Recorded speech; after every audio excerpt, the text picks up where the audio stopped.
Well, the school year is winding down, and this is the time that high school seniors are counting down the days to graduation. Yep, some soon-to-be graduates at Kingston High are also busy making sure a program that they started will continue for years to come. That's the topic of this week's Is This a Great State or What report.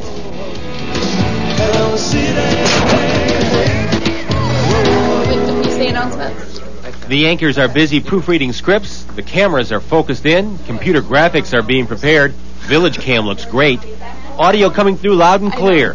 As Paul Harvey would say, stand by for news. Okay. The big story this afternoon is the parade we told you about yesterday. Christopher Stone. Bird's Eye View is a 5-minute newscast produced at Kingston High School. It's put together by students, for students, and the class itself was started by the students. I asked some kids to help me with a bond issue video. We needed to get a bond issue. It had failed, and I had some kids help me with that. And in return, I promised them they would have a broadcast journalism class the following year. Well, when the following year came, there was no classroom, there was no teacher, and these kids showed up at my superintendent office door and said, "You promised." Matt Bork was one of those students that wanted to start a broadcast journalism program in the high school. I've always been fascinated with the news, and it's just something I'm planning on going into, and it was just something I always wanted to get started here.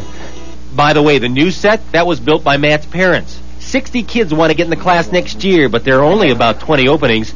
This just in, the program is popular. We run the class ourselves. It gives you more freedom to, you know, it gives you respect of, like, when you watch TV and you see things, and you're like, wow, I know how that's done, or something like that.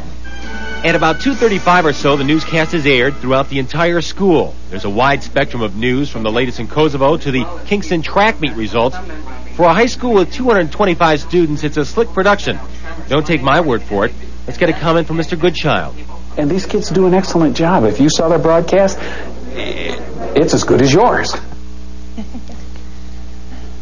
Now, there are a couple of ways we could have taken that last comment.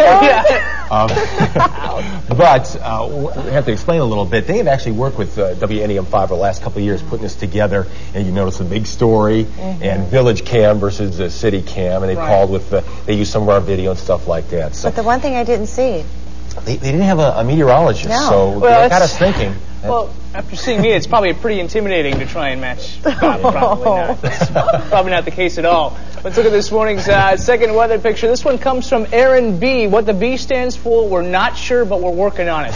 Aaron, a third grader at Mrs.